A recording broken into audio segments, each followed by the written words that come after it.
আসসালামু আলাইকুম রহমতুল্লাহ। আমি আশিকুর রহমান বলছি। আজকে খুবই গুরুত্বপূর্ণ একটা ভিডিও আপনাদের জন্য নিয়ে আসছি। সাধারণত এই ভিডিও আপনাদের সাথে কেউ শেয়ার করতে চাইবে না বা করবে না, বাট আমার উদ্দেশ্য হচ্ছে, বিশেষ করে আমরা যারা নতুন বা নতুনভাবে বিজনেস করছি মালয়েশিয়াতে, প্রত্যেকটা ব্যক্তি প্রতিষ্ঠানের যাতে কোনো ক্ষতি না হয় সেই উদ্দেশ্য থেকে আমার একটা ক্ষুদ্র প্রচেষ্টা। ধরুন আপনি মালয়েশিয়া থেকে ভিসা কিনবেন, আবার সেটা বাংলাদেশে কোনো এজেন্সিকে আপনি অ্যালোকেশন করে দিবেন, সে কোনো ব্যক্তি বা প্রতিষ্ঠান আপনাকে ভিসা নেবে, সেটা আবার যাত্রীদের কাছে বিলিয়ে দিবে, যাত্রীরা আবার ভিসাটা নিবে।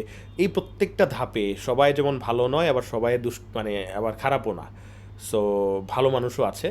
তো সেই জন্য যাতে আমরা কেউ প্রতারণার হাত থেকে বাঁচতে পারি, অন্তত আমাদের যদি মূল ভিত্তিটা জানা থাকে, সেক্ষেত্রে আমরা হয়তো বুঝতে পারবো যে না, যেই লোকটা যা বলছে সে সত্য বলছে কিনা, বা সে কতটা জানে, সেই বিষয়ে কতটা অভিজ্ঞতা আছে।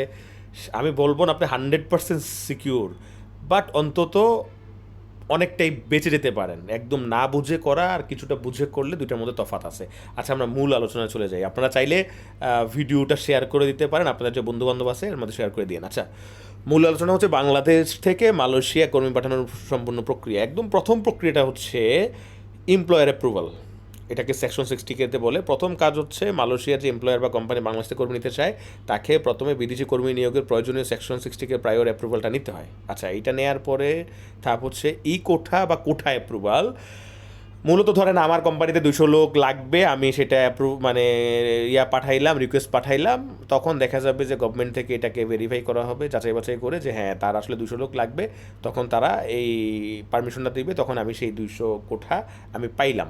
আচ্ছা, পাওয়ার পরের ধাপটা হচ্ছে কি লেভি পেমেন্ট। এখন এই বিষয়টা হচ্ছে, আগে যেটা ছিল প্রক্রিয়া, এটা পরে পেমেন্টটা দিতে হতো, লেভি পেমেন্টটা।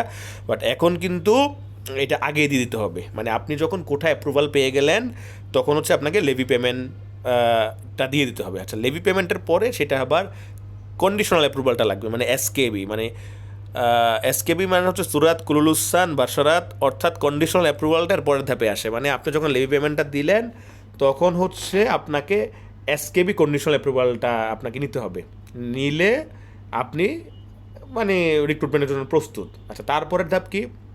পঞ্চম ধাপটা হচ্ছে এখানে employer demand, power of attorney, related document, প্রয়োজনীয় যে তথ্য কাগজপত্র যা আছে সেগুলো আপনাকে রেডি করতে হবে। রেডি করে আপনাকে সংশ্লিষ্ট কর্তৃপক্ষের কাছে ভেরিফিকেশন টেকিফিকেশন যা আছে এগুলো করে নিতে হবে। এইটার পরের ধাপটা হচ্ছে ষষ্ঠ ধাপ, যেটা রিক্রুটিং এজেন্সি অ্যালোকেশন। এটাই হচ্ছে আমাদের কাজ শুরু হবে এখান থেকে, বাংলাদেশে এখান থেকেই কাজ শুরু হবে। অ্যালোকেশনটা হচ্ছে, ধরুন এখন আমরা দেখতে পাচ্ছি 25টা লাইসেন্স অ্যালোকেশন করা আছে, মানে গভর্নমেন্ট লিস্টে আছে, মালয়েশিয়ার গভর্নমেন্ট লিস্টে। হয়তো এটা 50-100টা হইতে পারে, যাই হোক। এখন আপনি ওখান থেকে 200টা ভিসা নিছেন, কোনো একটা কোম্পানি থেকে আপনি কাজগুলো নিছেন, নিয়ে এইটা অ্যালোকেশন করলেন। অ্যালোকেশন করলে দুইটা বিষয় এখানে মনোযোগ দিয়ে শুনে, দুইটা বিষয়। একটা বিষয় হচ্ছে ভিসাগুলো যে কোনো এজেন্সিতে আপনার অ্যালোকেশন, মানে 25 এজেন্সি আছে, তো যে কোনো একটাতে চলে গেছে কাজ, আপনি ওই এজেন্সি থেকে কাজ করতে পারবেন। আরেকটা ওয়ে হচ্ছে, ওখানে কিছু বিভিন্ন ওয়ে আছে, এটা আমরা আগেও দেখছি বা বর্তমানে যেটা শুনছি, যে আপনি চাইলে আপনার নির্দিষ্ট, হয়তো আপনার এমন আছে যে আপনার খালু মামা চাচা কোনো একটা লাইসেন্স আছে, আপনি চাচ্ছেন যে তার লাইসেন্সে কাজ করলে আমি একটু রিল্যাক্সে কাজ করতে পারবো, আমি ওখান থেকে সিলেক্ট করে দিলাম আমি অমুক লাইসেন্সটা। যেহেতু আপনাদের মানে এখানে ব্যাপারটা হচ্ছে গুরুত্বপূর্ণ, আপনি চাইলে যে কোনো লাইসেন্সে ডিমান্ড আনতে পারবেন না, যেটা ওই গভর্নমেন্টের ওয়েবসাইটে আছে, আপনাকে ওই লাইসেন্সে কাজ আনতে হবে। সো ওখানে যদি আপনার কোনো পরিচিত কাজ লাইসেন্স থাকে, তাহলে আপনি হয়তো সিলেকশন করে যে আমি অমুক 126 লাইসেন্স আমার পরিচিত, আমি ওখানে কাজ নামাইলাম, এটা হতে পারে। বাট এই প্রক্রিয়াটা নতুন সিস্টেমে থাকবে কি না জানি না, আগে ছিল না, তারপরেও আগে দেখছি যে নির্দিষ্ট স্পেসিফিক কাজ অনেকেই করছে। তো এবারও নাকি থাকবে সুযোগ, থাকলে ভালো, তাইলে আপনারা নিজের পছন্দ মতো লাইসেন্সে কাজ করার এই সুযোগটা থাকবে। আর না হলে যে কোনো লাইসেন্সে আপনারা কাজ করবেন যেগুলো রেজিস্টার্ড। সপ্তম ধাপ যেটা হচ্ছে ওয়ার্ক সিলেকশন। মানে ধরেন আপনি 200 কাজ আনলেন, আপনার কোনো লাইসেন্স, আপনার কাজও চলে আসছে, এখন আপনি দেখা গেল যে 210টা পাসপোর্ট আপনি ভেরিফাই করলেন যে এই এইজের, আপনার কোম্পানি তো আপনাকে অবশ্যই একটা নির্দিষ্ট টার্গেট দিবে যে এত বছর থেকে এত বছর আমার এই টাইপের ছেলে লাগবে, হাইট ওয়েট এগুলো যদি মেনশন থাকে, আপনি ওইভাবে 200 জন ছেলেকে সিলেকশন করলেন। 200 জন না, হয়তো 210 জন বা 15 জন সিলেকশন করলেন। অষ্টম ধাপে গিয়ে এটা হবে মাইগ্রাম বা বায়োমেডিকেল যেটাকে বলে। বিষয়টা হচ্ছে এটা ইম্পর্টেন্ট। এখন মেডিকেলগুলো হচ্ছে নর্মালি আপনার সিলেকশন থাকবে সেম টু ইয়ার মতো, রিক্রুটিং লাইসেন্সের মতো। যেই রিক্রুটিং লাইসেন্সের বিষয় আসছে ওটার সাথে আবার লিঙ্ক থাকবে, 2টা বা 3টা মেডিকেল সেন্টার থাকবে। আপনাকে ওই নির্দিষ্ট ওই 2টা 3টা মেডিকেল সেন্টারে মেডিকেল করতে হবে। মানে আপনি চাইলে আপনার মন মতো অন্য কোনো মেডিকেলে করতে পারবেন না, বা নির্দিষ্ট অনেক মেডিকেল থাকলেও পারবেন না। আপনাকে ওই নির্ধারিত মেডিকেলেই মেডিকেল করতে হবে। আচ্ছা, মেডিকেল করার পরে আপনি যখন ফিট হবেন, ফিট হয়ে গেলে আপনি পরের ধাপে যেতে পারবেন। আর আনফিট হয়ে গেলে আপনার কাজ অষ্টম ধাপে এসে আপনার কাজটা কিন্তু আটকিয়ে যাবে। আচ্ছা, এবার নবম ধাপে যাই, ভেরি ইম্পর্টেন্ট। এটা হচ্ছে ভিডিআর অ্যাপ্লিকেশন। মেডিকেল ফিট প্রয়োজনীয় ডকুমেন্ট প্রস্তুত হওয়ার পরে মালয়েশিয়ান সিস্টেমে সাবমিট করা হয়। মানে আপনার ওয়ার্ক ডাটাটা, আপনার অ্যাপ্লিকেশনটা এটা ওখানে সাবমিট করা হবে। ভিসা ডাঙ্গান রুজুকান, মানে উইথ ভিসা রেফারেন্স। বাংলাদেশ আমরা এটাকে সাধারণভাবে কলিং ভিসা বা ভিসা অ্যাপ্রুভালটা বলে থাকি। মানে বাংলাদেশে আমরা যেটাকে বলি কলিং ভিসা বা ভিসা অ্যাপ্রুভাল হয়ে গেছে, তোমার ভিসা অনলাইন হয়ে গেছে, এটাই হচ্ছে ভিডিআর অ্যাপ্লিকেশন। আচ্ছা, ভিডিআরটা অ্যাপ্রুভাল পাওয়ার পরে এখানে আরেকটা বিষয় বলি, আমরা বলি বারু হয়েছে, মানে অনলাইন হয়েছে, এটাকে বারু বলে। বা আচ্ছা, এটা আমি একটু পরে আলোচনা করতেছি। যেমন ভিডিআর অ্যাপ্রুভালটা হচ্ছে লুলুস। 2টা বিষয় একটু আপনারা মনে রাখেন। যখন আপনার বিডিআর অ্যাপ্লিকেশন সাবমিট করবেন তারপর হচ্ছে অ্যাপ্রুভালটা আসবে। মানে এখানে যারা ইমিগ্রেশন ওয়ার্কার অ্যাপ্লিকেশন সব ঠিকঠাক থাকলে এটা ভিডিআর অ্যাপ্রুভাল দিয়ে দিবে। মানে মালয়েশিয়ান যে ইমিগ্রেশন তারা দেখবে যে হ্যাঁ সব ডাটাটা ঠিক আছে, তখন তারা অ্যাপ্রুভালটা দিয়ে দিবে। তখন হচ্ছে এটা লুলুস হয়। মানে লুলুস মানে হচ্ছে আপনি পাস্ট, আপনি এই ধাপটা পাস্ট। আর এই ধাপ পাস্ট হওয়া মানে হচ্ছে আপনার মোটামুটি মানে আপনার 90% আপনার হয়ে গেছে কাজ।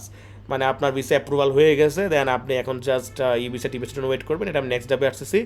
সো এখানে কয়েকটা ওয়ার্ড মনে রাখবেন। বারো মানে হচ্ছে নিউ স্ট্যাটাস, নতুন অ্যাপ্লিকেশন। মানে বারো হচ্ছে নতুন অ্যাপ্লিকেশন। লুলুস মানে হচ্ছে অ্যাপ্রুভড। মানে বারো হওয়ার পরে লুলুস হয়েছে, মানে বারো হওয়ার পরে লুলুস। মানে লুলুস হয়ে গেলে মোটামুটি আপনি সেফ, মানে আপনি অ্যাপ্রুভ পেয়ে গেছেন। আচ্ছা, 11 নম্বর ধাপ হচ্ছে এন্ট্রি ভিসা বা ই ভিসা। আচ্ছা, ভিডিআর কলিং অ্যাপ্রুভাল হওয়ার পরে মালয়েশিয়া পাওয়ার জন্য ই ভিসাটা সম্পূর্ণ হয়। তার মানে হচ্ছে যখন আপনার লুলুস হয়ে গেছে তখন আপনি ই ভিসা পেয়ে গেলেন। ওকে, ই ভিসাটা পেয়ে গেলে আপনার মোটামুটি কাজ শেষ। এখন কাজ হচ্ছে যে আপনি বিএমইটি ক্লিয়ারেন্স করবেন। বিএমইটি ক্লিয়ারেন্সের জন্য যে রিক্রুটিং লাইসেন্স আছে রেজিস্টার্ড, তারা আপনার ফাইলটা জমা দিবে।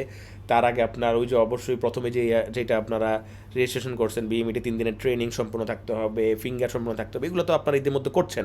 এই জিনিসগুলো আপ টু ডেট থাকলে তারা বিএমইটির জন্য ফাইল সাবমিট করে দিবে। আচ্ছা, বিএমইটি সাবমিট করে দেওয়ার পরে বিএমইটি হয়ে গেল, দেন আপনি এখন ফ্লাইট টিকিটিং করবে যে এজেন্সি, তারা আপনার টিকিট করে দিবে, ফ্লাইট করবেন। ওকে, ডান, আপনি মালয়েশিয়া চলে গেলেন। মালয়েশিয়া চলে যাওয়ার পরে 14তম ধাপে হচ্ছে মালয়েশিয়া ইমিগ্রেশন আপনাকে রিসিভ করবে, আপনার ডকুমেন্ট চেক করে আপনাকে মোটামুটি রিসিভিং করবে।